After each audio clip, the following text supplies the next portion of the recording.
Hello, critics, non-critics, and friends. Welcome to the Film Optics Podcast, where we take a glance into blockbusters, indie films, and everything in between. I'm your host, Christian, and as always, I'm joined by my partner in film, Devin. And today we are also joined by Amanda from Candid Cinema as our special guest. And today we're going to be giving our spoiler-free thoughts and insights on Mission Impossible 7, Dead Reckoning Part 1. And before we begin today's episode, you can listen to our podcast on podcast platforms around the internet. That includes Apple Podcasts, Spotify, Google Podcasts, and more. And if you are a new or seasoned listener to the show, we would love to hear from you guys. Follow us on Instagram and follow us on Twitter and Threads at Film Optics. That is optics with an X. Or you can email us at filmoptics@gmail.com for any movie-related questions. So, Amanda, this is like your second time being on the show. Yes. This week, not like all together, but yeah, this week. I love it. What's up? How was your weekend? And what's been up with you since the last time we spoke? I went to the Beyonce Renaissance World Tour last night, and she was phenomenal. It was like an all-day party. We had a tailgate from 12 to 5, and then we went over to the concert, and it was just a party, literally a party. I didn't even realize she was performing. It was just like I was singing with her the entire time. So it was amazing. And I was hungover. So I slept it off today, and I'm drinking a lot of water. And I'm just very happy to be here with you guys to discuss my favorite film of the year. So wow. This is your sorpresa, yeah. Fair enough. We're glad that you had an amazing time at the Beyonce concert. No invite yet again, but hey, it is what it is. One day, you know, I'm over it. It's fine. I'm good. I'm just gonna come to Toronto and be like, oh, I'm just casually in Toronto. I'm gonna post pics after, and then not tell Amanda. Be like, oh, no, sorry, you can't do that. I forgot.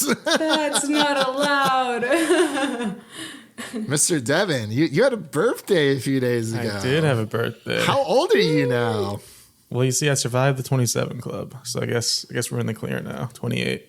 Oh my God, me too! Happy belated! Happy belated! I love this. Thank you. I appreciate it. Yeah. We're not 30. We're not 30 yet, like Christian. No. So I think wow. We'll stay.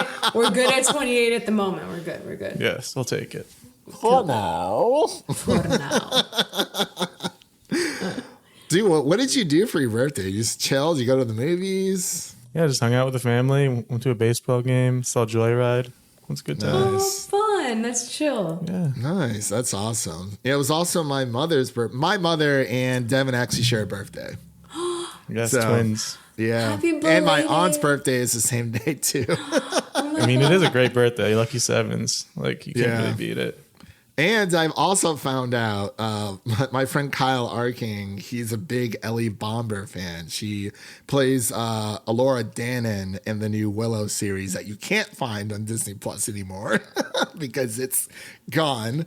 But I found out that her mother shares the same birthday as my mother and Devin on July 7th. Wow. Look at We're all so special. What a good day. It really is. I texted Kyle. I was like, how does that make you feel that my mom and Ellie Bomber's mom share the same birthday? He's like, what, you think you're better than me? I'm like, no, I just wanted to rub it in his face a little bit. But yeah, he's a huge Ellie Bomber fan. She did a fantastic job as Laura Dannon in the Willow series. But yeah, now you have to like search like the dark corners of the internet to find that. I just had to search who that was because I had no idea. Yeah, she's on the younger side, so, you know, just one of those new younger actress. Actually, I think the first time I saw her was in the Willow series, and I was like, oh, she seems pretty cool.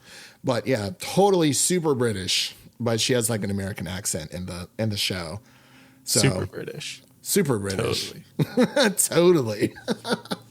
But yeah, I'm glad you guys had a fantastic weekend. I attempted to see Joyride twice this weekend, and it didn't happen. The first time was yesterday on Saturday. I was supposed to go, and then there was a power outage at our theater. Ooh. So I was like, okay, I'll go today at the same time. And for whatever reason, power was back on. But the theater that Joyride was supposed to be playing in still did not have power. So I couldn't see the movie. That's strange. Again. That's so annoying. I'm like, am I not allowed to see this movie? I think they don't want you Don't to. give up hope. I mean, third time's a charm, so figure that out. But yeah. I was going to see if there was like another movie I could watch before we hopped on here. I was like, oh, let me go see No Hard Feelings, but the schedule conflicts. Pirates of the Caribbean, the first movie, is in theaters for this week. I really want to see it in theaters because it's a part of the Disney 100 anniversary. Oh my God, thank you for telling me that. You're welcome. No, I love I love the Pirates. Oh my God, I haven't seen them since they like hit theaters. So I want to go back and watch.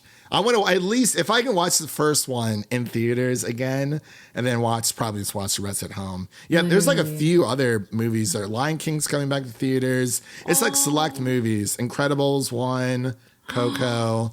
I would love to see no Tarzan and Mulan though. I was like, come on. I'll have to send you the list here in a bit. But yeah. Outside of that, I watched The Godfather for the first time, part 1. So that is probably, like Devin had said, for him as well, probably like one of my biggest cinema blind spots. And that and James Bond, actually. I've only seen like 1 or 2 James Bond movies. But I feel like that's more of an acquired taste. I don't know. Honestly, they're all kind of the same. Not that I want to be that person, but like they don't change anything about it other than like the action scenes are just more evolved now, but it just does, it's the same Bond girl, yay, he does the spy stuff, and it has to just be cool. Wow, that sounds like Mission Impossible to me. No. Mission Impossible is different. Mission Impossible, you can binge and just appreciate what they do with it because it's like it's still different, but they have the same conventions. You know what I mean? Like they push those boundaries. I'm sorry. I go off when anyone is. MI's my baby. That's my franchise. I can't. Oh, it's all good. We all have that franchise. Hey, I've watched all of them. So I did my homework for this episode. I don't know who didn't do their homework. This guy. That's okay. Devin did not, but I was determined, and I was like, I'm going to sign up for Paramount Plus. I'm going to watch all of them within a week. And there's actually a glitch with Paramount Plus. If you sign up for like a week and then you decide to cancel it, and then it'll ask you, why are you canceling? And you say, I just don't have the money anymore. They'll give you 2 months for free. You heard it here, folks. You heard it here. So that's what I'm going to watch. Yellow Jackets. I got to catch up on some iCarly season 3. It's going to be a good time. I'm very excited. But yeah, that was pretty much my weekend. Godfather Part 1 was very good. A little bit of a slow burn, but I didn't really feel the 3-hour runtime, probably because I'm either used to it or it's just, I think it's paced very well. Mm-hmm. But it was good. It's just, the audio's not the best. I mean, I watched it on my 4K disc because I bought like the trilogy ages ago. But the audio has been improved, but I did have to watch it with subtitles for like the first time ever I've ever had to do that with like anything. But it wasn't bad. The subtitles weren't necessarily 1-to-1.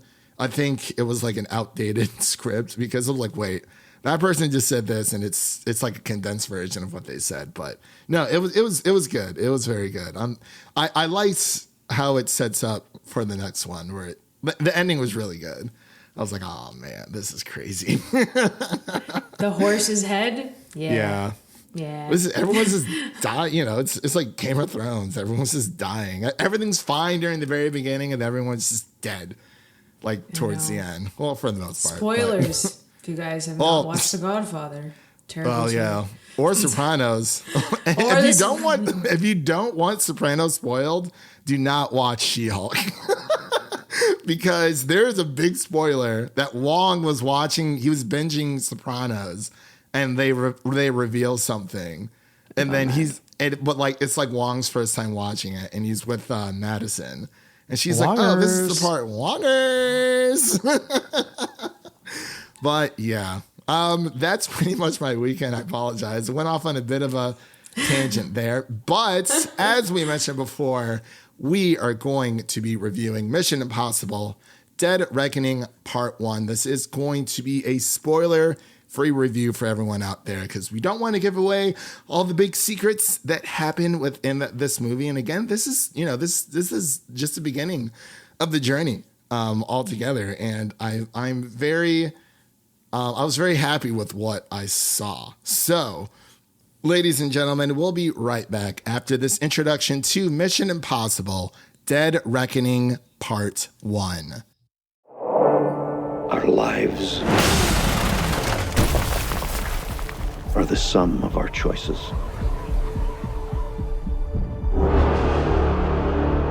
And we cannot escape the past.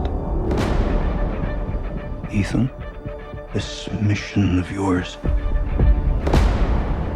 is gonna cost you dearly.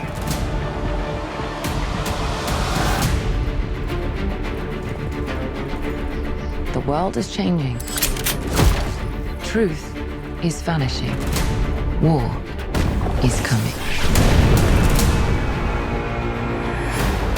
It's been a long time, friend. You've no idea the power I represent. It knows your story and how it ends.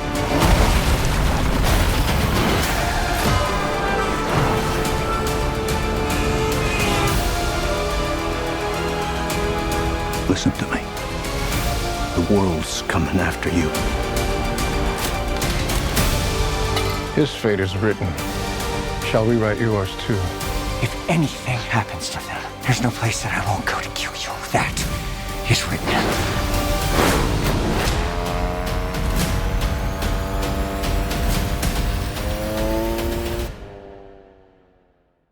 And we are back. You just heard a little snippet from the trailer of Mission Impossible Dead Reckoning Part 1. And this film is, of course, directed by the longtime running director of the series since the fourth installment, Christopher McQuarrie, and stars Tom Cruise, Rebecca Ferguson, Haley Atwell, Simon Pegg, and Palm Clementif. As I mentioned before, this is spoiler free, so we're not going to give anything away. We're not going to spill the tea. We want people to see this on the biggest screen possible. And yeah, we just want people to just watch this movie organically. You know, if you are a big Mission Impossible fan out there, I have quickly became one for sure. Like I said, I binged the first 6 movies right beforehand, did like a movie a day just to kind of spread it out a little bit.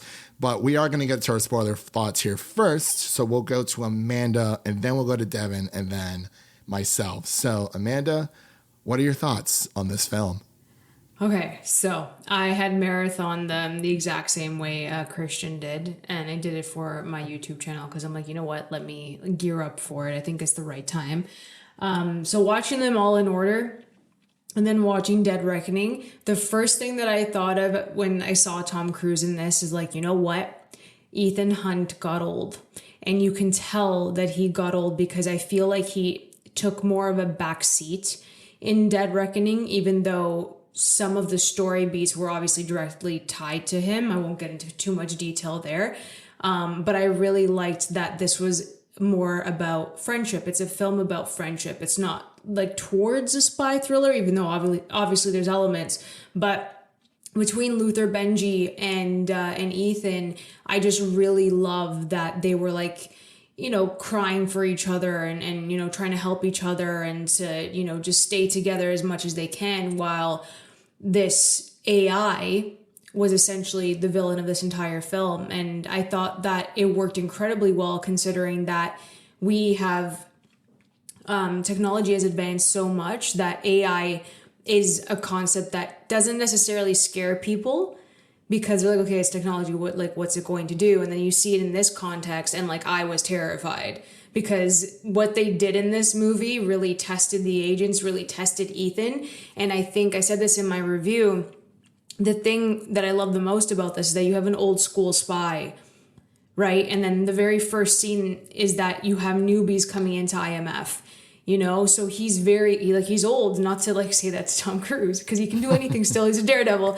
But you have this old guy, this old agent who's used to like doing things his way, an old fashioned way that he hasn't adapted to technology. So this is like a real threat for him because he doesn't fully understand it. Neither does Luther and neither does Benji, even though they've worked with computers their whole life. So I think that the threat was very real, and they did that extremely well, considering that it's just like an entity around you, you know? So I thought they did that extremely well.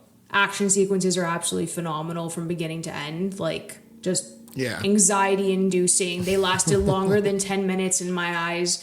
Because, like, scenes went on forever, and I'm like, when is it going to stop? Like, it was so intense. But I thought it was really well done. It's a great installment, and I really love Haley Atwell in this. And Rebecca Ferguson always has my heart in this, too. So I really loved it. All right. Mr. Devin, what are your thoughts? Yeah, overall, I'd say I would agree with what Man had to say. Definitely a great blockbuster, great summer blockbuster. Tom Cruise delivers once again. I will say, I think it was missing a beach football scene. I think that really would have tied things together for this one. We could have had that magic recreated. Tom and his interesting old man body getting it done on the beach. But yeah, he said he's going to do it for 20 more years. He said he wants to do Mission Impossible movies for 20 more years. Yeah, we'll see. We'll see if he can. Listen, as long as he's in it. And he's like Ethan Hunt, like I will watch every single Mission Impossible film. But if it's just Mission Impossible without him, can't do it. Just the AI. Just the AI. AI possible. I don't want to like get into it, but that's what I kind of felt like was gonna happen with a certain character, and that's what annoyed me the most. Yeah, get into that, but no, that's fair. Yeah, no, I got you. Yeah, definitely. Well, we'll talk about it after. I think the whole AI villain thing, sometimes it feels a little too on the nose for a current situation. Like, if you were to tell me that there was a real AI threat and the real Tom Cruise is out there fighting it right now, like no one would be surprised. There would be no surprise. Like, that's definitely something that could be happening as we speak. So definitely a bit on the nose, but overall the action's great, like you mentioned. Definitely some good jokes throughout too. Got a couple laughs throughout this one. Yeah. I will say there's a repeating kind of pickpocket theme throughout the entire movie, where there gets to a point where it starts to feel more like a Now You See Me movie than a Mission Impossible movie, just with the amount of deception, I guess. But it was fun nonetheless. Yeah, no, that's fair for sure. Yeah, it's been a wild ride. Like I mentioned, I did my homework for this, and you know, ever since really honestly since 3, or no, I would say more so 4. Obviously, it's the same director from 4 onward, because the first 3 Mission Impossible movies had 3 totally different directors. But I actually tweeted about this after I got out of the theater. This is just from Letterboxd because I'm lazy. I said the Mission Impossible dead. Whatever. Yeah.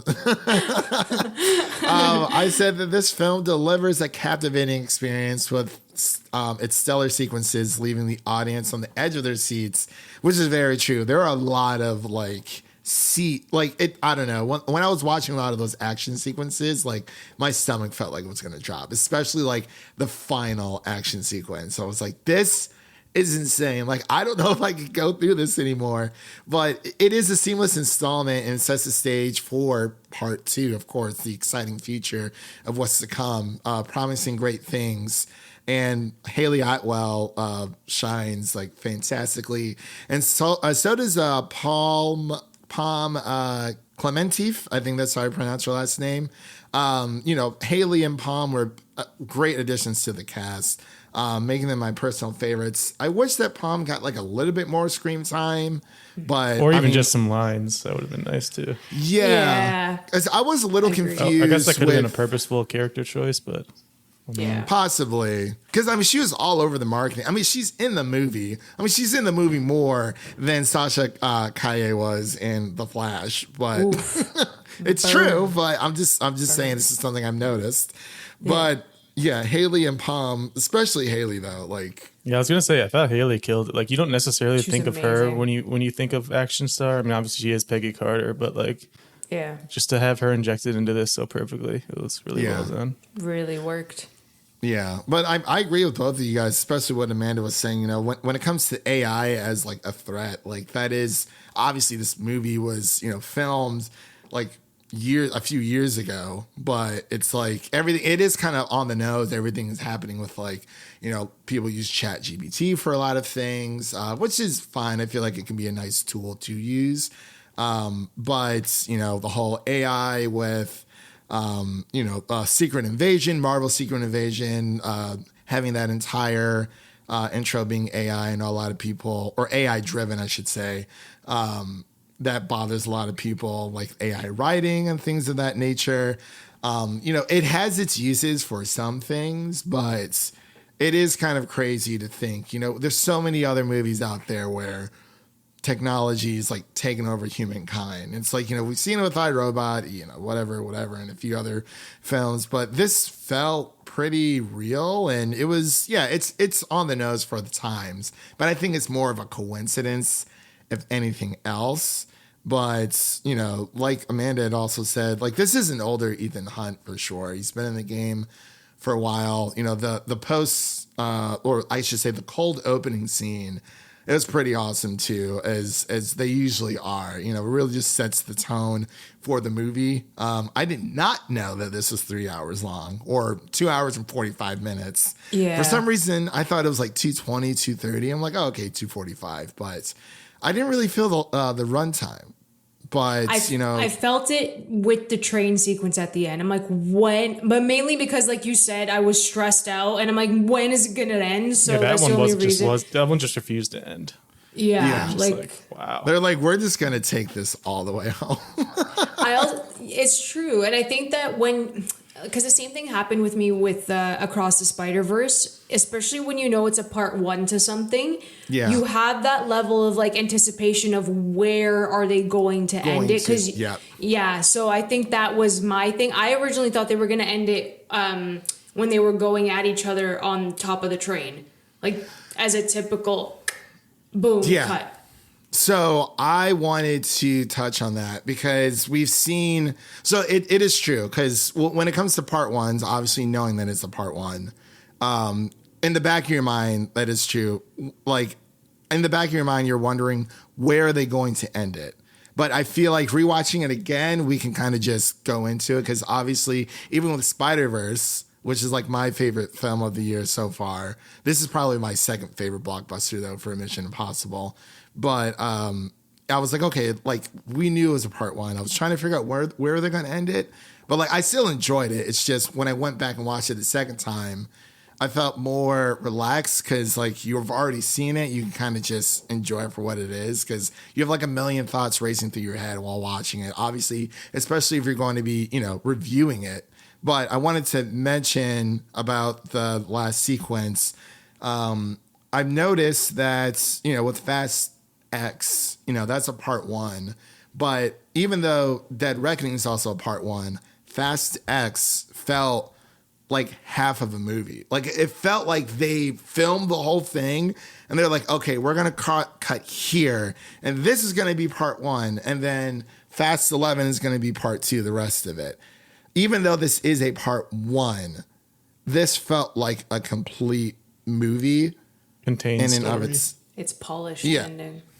Yeah. And honestly, with Spider-Verse, obviously, Spider-Verse is meant to be, Across the Spider-Verse was meant to have that cliffhanger ending, because that is, you know, they haven't even recorded or anything for Beyond the Spider-Verse. So like they made that self-contained movie, but obviously there is more to the story. But even that feels like a complete part one, much like Mission Impossible Dead Reckoning part one. But for Fast X, it literally felt like they just filmed the whole thing. And they're like, okay, we're going to cut here. And then that we're going to cut to black and then that's it. So I really appreciate how Dead Reckoning Part 1 felt like its own contained story, even though it is Part 1, much like Lord of the Rings when it comes to Fellowship. Like, I feel like that is a contained story in of itself, even though we know the adventure continues. But, you know, not every movie has to not necessarily end on a cliffhanger, but like even if it's Part 1, just make it feel like its own movie. And that's what I appreciated about Mission Impossible. I agree. They did it really well. And I think that it was smart for them to actually have Part 2 come out next year. I don't like if it's more than like 1 or 2 years and you ended on a cliffhanger, I'm like, did you have to do that? So I think it's the only mistake with Across the Spider-Verse. I personally think that they should have just like, no matter how long it would to take them to do it, they should have filmed both back to back. And I know that would have taken a very long time, but at least you would have like, hey, Part 2 is coming next year. Yeah. Much like they did with Avengers, Infinity War, and Endgame, because it's more like a 2-year event. I do agree. Hopefully, I'm praying to God that it does not take longer than 2 years for them to do that. I'm praying, but we'll see. We'll see. I have an idea about this whole AI thing. What's up? What if we had somebody go on to like Chat GPT or something and type in, write a Mission Impossible Dead Reckoning Part 2 script, and then we compare it to what the real one is and see what the AI writes and then what the real people wrote. That'd be so funny. Let me pull it up. Could do the same now. thing for Fast as well. Well, yeah, we definitely could. Yeah, I'm pretty sure that's what they use to be Or honest. we could write that one. We could write it. Be like, Tom Cruise, it's like, hey, I know you got the script, but like, you should definitely take a look at this. It's gonna be a trilogy. But you see, if Tom Cruise said it was a trilogy, I'd be on board for it. I would. Yeah, I think you just gotta trust him at this point. I think. Sorry, go ahead. No. I think with him, because we saw that with Top Gun Maverick, and we keep seeing this with Mission Impossible, that like he's so adamant that the script has to be the best thing that he's ever read, and for it to make sense for the character to like return again in another mission. Yeah, he's still scarred from the Mummy. I don't blame him. Honest to God, I don't blame him, because that was his only fumble. If you really look at it, out of the past 10 years, I think. Yeah. The past decade. Like the only really bad thing. Yeah, did he produce that one, or like was he more involved than just the? I can't remember. I think he just starred in it. Oh, I thought he produced it too. He might have. Yeah, he probably did. Because he threw everything into that dark universe. He's like, yeah, let's do it, and then it just no. Christopher McQuarrie also wrote that, or was a writer for that too. Wow. Interesting. I don't know, but yeah, there's something about Tom Cruise being like this pioneer for blockbusters. Like, obviously, he hates streaming. Like, you can definitely tell he's not a fan whatsoever. Honestly, without his guidance, or without his authority, Top Gun Maverick would have just went straight to streaming, because that's what they were gonna do. And then he's like, "No, this needs to be in theaters." Yeah, he's like, "We're waiting." And I mean, hey, James Bond, No Time to Die, they did the same thing. I can't remember what the box office is for that, but I usually don't pay too much attention to the box office numbers. Devin's more of a numbers guy than I am, but yeah, it's like, I love how Tom Cruise just like, he makes people go out to the theater. I mean, and I feel like with his movies, I mean, even though I don't think Mission Impossible's ever gotten like has it ever gotten a Best Picture nom? Ever? No. I'm surprised, because Rogue Nation was fire. So love Rogue Nation. But it's like, I mean, Top Gun Maverick, like that was, I think, the only real blockbuster last year that got into best. Oh, Dune, of course. We can't forget about Desert Power. Let the Spice Flow. 100%. Yeah. Because I mean, hey, I was pulling for Dune there for a second. I was like, this is my dark horse. Let's go. But for Tom Cruise, he makes, I feel like, especially with Top Gun Maverick, he makes people be like, hey, like, let's reconsider blockbusters as like some kind of contender for the Oscars. Like, depending on the blockbuster, obviously. He really did that. Yeah. He really did. Yeah, with Top Gun Maverick, he was like, people need to recognize this movie for everything that it is. And I was like, even if it didn't win Best Picture, I was like, a nomination is amazing. I'm so happy it got nominated for, like, I think it was 6 Oscars. It overperformed when they got nominated. I was like, what is happening? Even that adapted screenplay, I'm like, okay, sure. Like, that nom was weird. I think it's weird for adapted when it comes to the Oscars, because the way I was told, if it's a sequel to an original movie, it's technically adapted. So that's why, like, Glass Onion. I was like, well, Glass Onion's not really a sequel. Like, I know. They have the same character, though. That's why. So that's the carryover. I know. I disagreed. Yeah, I disagreed. Just because the placement would have helped either one win, kind of, but that's besides the point. Yeah.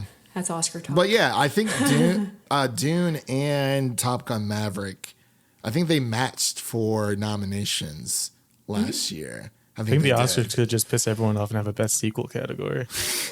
I mean, we're getting to that point. We're getting there. So yeah.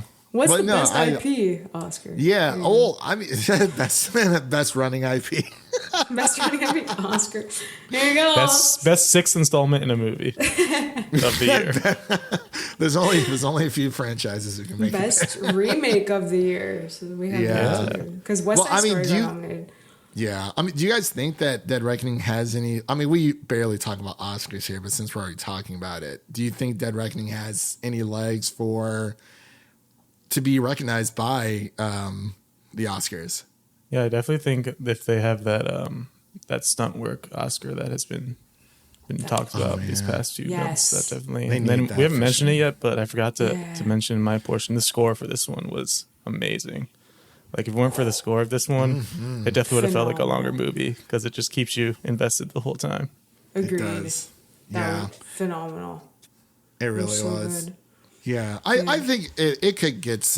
I don't know. I don't try to read into the tea leaves of the Oscars or any of that stuff. It is July. I know. So we don't even need to be talking about the Oscars, but I just wanted to bring it up. Yeah, it's weird. For me, it depends on what it does at the box office and if it has the same effect as Top Gun Maverick. Because it's also coming out later in the summer, where Top Gun rode this wave since like May. So that's the only difference, that this is closer to like the nomination lock. So I don't know how big of that push Maverick's going to give Dead Reckoning. Because that's why I think for me, what I love the most about this is, and you said that like Tom Cruise like champions these movies. He brought in a whole new generation for Top Gun Maverick. Like people went back to watch Top Gun just for Top Gun Maverick, and it became a new obsession. So now this new gen is binge watching Mission Impossible, and they're introduced to Tom Cruise and what he does. So I hopefully the push for Maverick will push Dead Reckoning, and it'll be the box office hit. I do feel like for our generation specifically, like we just had that phase where Tom Cruise was just like the butt of the joke for all those years because of the Scientology stuff, which was warranted because like that stuff is weird. Yeah, well, it's true. So I guess for box office, I don't know how it's. I'm hoping this does make $1 billion, but I will say, I can't remember. I don't think Top Gun Maverick at the time really had much competition in the box office. Dead Reckoning Part 1 has, it has Oppenheimer that's coming out within 2 weeks, and Barbie. Honestly, heck, I'm just going to throw it in there. Teenage Mutant Ninja Turtles as well, because that is a huge fan base of people. I'm very excited for that. But I can't remember if anything else is really coming out blockbuster wise. Well, Insidious came and went, so I didn't know that was coming out. Yeah, did it actually? Yeah. Yeah, it made twice its budget. Well, that's good. Yeah. I mean, obviously it's a small budget, but that's fine. That's a good sign. It's great. Oh my god. Yeah, the horror genre needs to keep doing what they're doing. I didn't realize there was 5 Insidious movies. I thought there was only 2, but I stopped after 1. I stopped. Probably should have stopped after 2. But yeah, I'm interested to see what the box office for this. I'm hoping it does well. I mean, I want every movie in the world to hit like $1 billion, but this movie does feel very carefully curated and crafted. Like they spent a lot of time, just everything's so airtight. You know, like obviously, like Tom Cruise is, you know, the big jump scene, obviously. Like we've seen it a lot in the marketing. It was cool to see it, you know, the full scene play out. You know, he always does like that one big stunt. Honestly, I don't know what else this man can do, but go to space, maybe like Ethan Hunt on the moon or something like that. It's probably going to happen. But yeah, there's just something about this movie. It feels very, you know, they took their time with it. This doesn't feel like, you know, oh, like the next Mission Impossible came out. Well, the previous one came out in 2018. It's not like we're getting one like every other year or something like that. So this is a nice change of pace. And, you know, obviously we have more to look forward to. But I wanted to pass it back over to you guys. Was there anything else you wanted to mention in our non-spoiler review before we close out? You guys want to do your rankings? Because I can do mine really quick. Because I've seen the last two, and I think for me, Fallout was a bit better. Just had a bit more excitement for me. And that Henry Cavill scene it just always works. But yeah, that's my ranking, 1 and 2. Yay!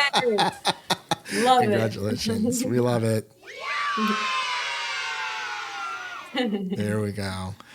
All right, Amanda. Well, yeah, let's get into our rankings here. What is your ranking with Dead Reckoning Part 1 thrown into the mix? Do you want me to start from like 1 to 7 or 7 to 1? I know. No. Just do 7 to 1. We'll do 7 to 1. We'll rip off the Band-Aid now. Okay. Yeah, 7 all the way up to 1. So, in 7th spot, I have Mission Impossible 3 because it pissed me off so much.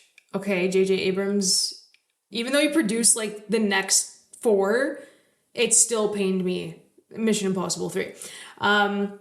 6, I have Ghost Protocol. I felt like it was really, like the pacing was really slow, a bit messy, even though I liked what they did with it. Like the Burj Khalifa scene, that his climb is absolutely astounding to watch. It's amazing. In 5th spot, I have MI2. We love John Woo in this household. He's amazing. The motorcycle jousting is just chef's kiss. The face reveals, chef's kiss. Just watch it. It's so much fun. 4, I have Fallout. 3, I have Rogue Nation. 2, I have Dead Reckoning Part 1. And then I have the first Mission Impossible in first because I love what Brian De Palma set the tone as. So. Okay. Yeah. Yeah. That's rip that Band-Aid off for Mission Impossible 3. But it's okay. Sorry. So, but my Cruisapalooza Mission Impossible ranked. I actually got that from the Cruisapalooza I did not coin that. That is the Weekly Planet's word because they went through the first 3 a while ago and then now they're doing 4, 5, 6 to get ready for 7. So leave it to the Aussies. They are amazing. Like I absolutely love their podcast. So yeah, my 7, you know, since Rogue Nation. Sorry, I have Rogue Nation brain, everyone. Dead Reckoning Part 1 came out. My number 7 is Mission Impossible 2 because it is trash. Anyway. Boo. Give it the boo button. Where's the boo button on the track? Boo. Do it. No! I have no power here. There. I'm sorry. So yeah, Mission Impossible 2 is my number 7. The first Mission Impossible is my number 6. I love what is done for the franchise. I recognize everything that made that movie great. But much like Star Wars, there are better movies than the original out there. This is not knocking the first Mission Impossible because I'll go back and watch the first Mission Impossible. I don't know if I'll ever go back and watch Mission Impossible 2 ever again. It depends. Fun. It is, Devin, it is the hottest mess I've ever seen. It's so fun though. Like, And it has, personally, I'm watching the trailer now as we speak. It's so fun and different. I love those action set pieces, but for me, I think it has the second best villain in the entire franchise. I really do think that. I did like the villain. I'll give it that. Think of I it, did like because the for villain. us, we're looking at it as like a second installment. What better villain for Ethan to hunt than someone... Ethan to hunt. For Ethan... Hunt be hunting. to be hunted than someone who has the same skill set if they weren't going to go past 3. You know what I mean? True. So it made sense for me. I really liked that stuff. I did. I liked it. It's a vibe. Devin, it's a vibe. I'm telling you. It's a very... I'll take your word for it. ...specific vibe.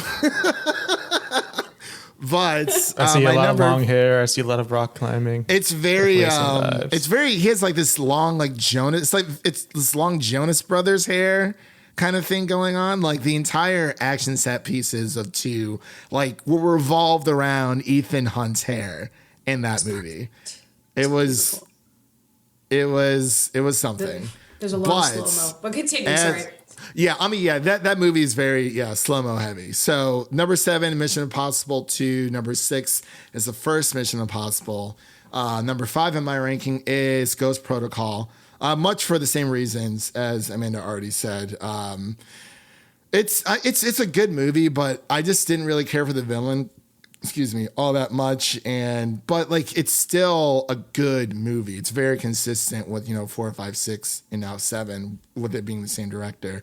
Number 4 on my list is Mission Impossible 3, because that movie is awesome. I loved the action set piece. Even the cold opening is so good. It's so good. Obviously, we have Philip Seymour Hoffman in there. But, man, I feel like Mission Impossible 3 really set the tone for Ghost Protocol the rest of them going forward just a little bit. Obviously, it was a different director with J.J. Abrams, but it really set the tone of the Ethan Hunt that we kind of know now. It's a nice little love story as well. It's really awesome. Number 3 on my list is Dead Reckoning Part 1. And then number 2 is Fallout. And number 1 is Rogue Nation, baby! You love it so much. It's so good. I mean, Rebecca Ferguson gets introduced. She's the love of my life. She's amazing. That yellow dress with the sniper. Oh, honestly, probably okay, I want to ask you really quick. What is your favorite... Like, not your favorite stunt, but your favorite action sequence from any of the Mission Impossible movies? Because mine is the theater action sequence from Rogue Nation. That's very, very good. That one's like high up there for me. I like that one. Shoot. Mission Impossible 3 has some really great action sequences too. I hated all of them. I'm sorry. What? Oh. I hated every single one. All of them. I'm like, these are not impossible missions for Ethan. He could do this shit in his sleep. Sorry. He can do his stuff in his sleep. I'm sorry. It's true. A lot of them he could have done. I'm going to bite my tongue and not say anything else about Mission Impossible 2. I think Mission Impossible 2 had the motorcycle jousting. I'm a sucker for it's called a chicken race when it's a motorcycle and a motorcycle. So I really love that. I like the hand-to-hand combat in Fallout, because it was like a direct, kind of parallel to what they started with MI2, and they've improved his hand-to-hand combat skills. I love the Burj Khalifa. I love him scaling that bloody wall in Ghost Protocol. I thought that was fantastic. And then the OG, when he's going down to get the main... I sweat. That was awesome. I know the outcome, and I'm sweating the whole time I'm watching it. So that is an accomplishment. Is he going to make it out this time? I'm like, I know. Am I watching a different cut?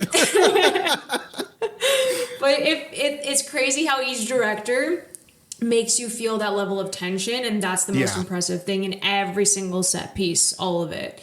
Yeah. Even like the car chase is as simple as a car chase. Killed it every single time. The first one was very, very good. It's just, like I said, no knock to it being number 6 on my list. It's just, Yeah.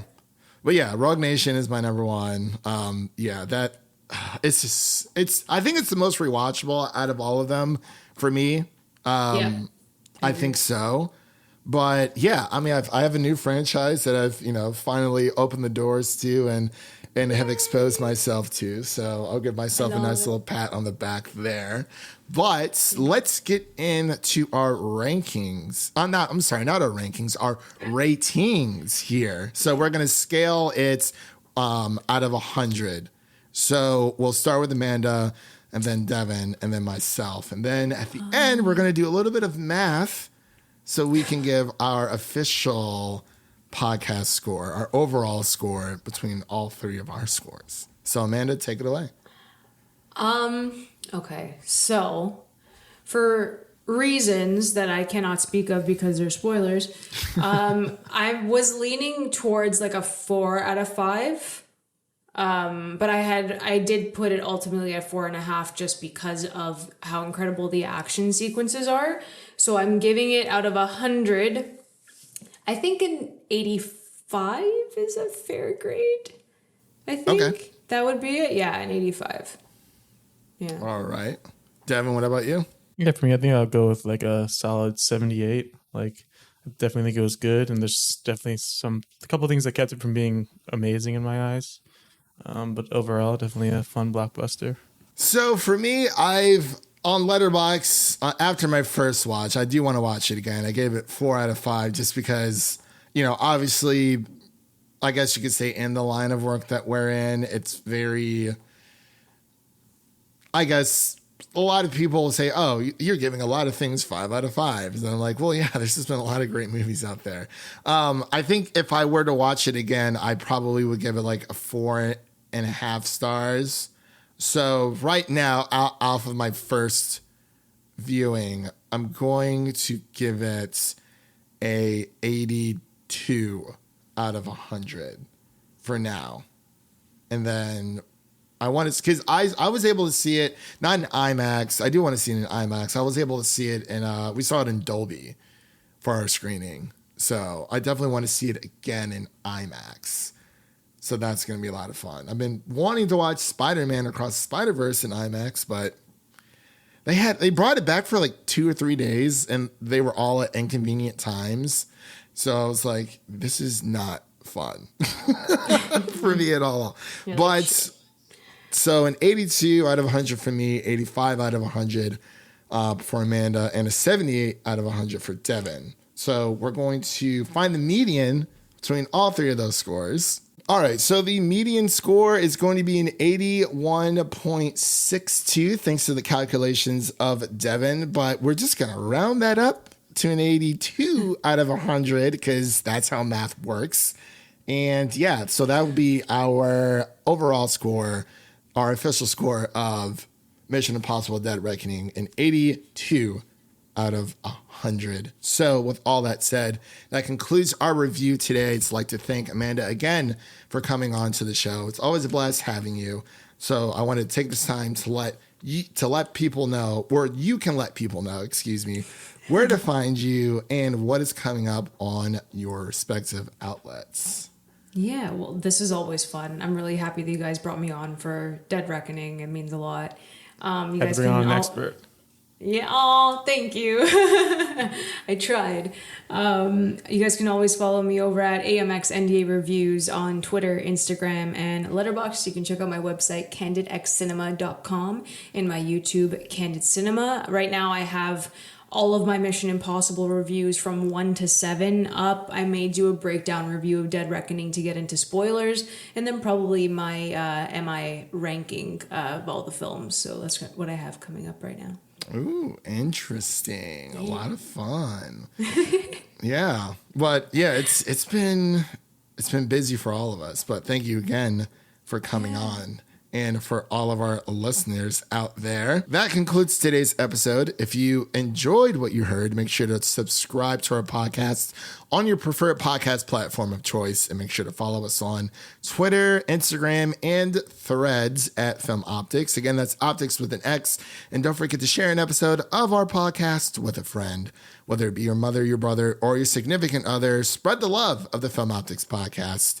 Now, let's take a sneak peek at what's coming up next on the show and what is out now that you can listen to. So as of right now, you can actually listen to a topical discussion that Amanda, Mike, and JD and myself had a few days ago on these effects of streaming, or the streaming effects on Hollywood, and if it's ruining the industry or not. We went into a lot of juicy details on that one. So definitely check out our topical episode there. It's something new that I'm trying to spread throughout, so we'll see if it's received well, and let us know, of course, on all social media platforms. You can also check out our Indiana Jones and the Dial of Destiny spoiler-free review, as well as our Secrets Invasion episode 1 and 2 review. It's getting pretty juicy over there. I'm very, very excited.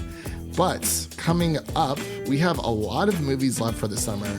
We have Oppenheimer, we have Barbie we're going to be reviewing, possibly a little Talk to Me, I don't know. That's some nice little A24 horror.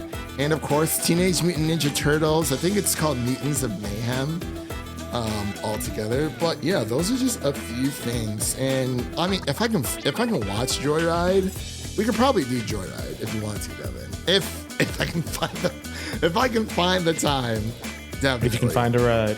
if I can find a theater. Hopefully. But with all that said, thank you all for listening. If you enjoy the show, please take a moment to leave us a 5-star rating and review on Apple Podcasts and Spotify, and make sure to stay connected with us by following us on Twitter, Instagram, and Threads for the latest updates. I'm Christian, that was Amanda and Devin signing off. And remember, life is like a movie, so go out there and make it a blockbuster. Peace.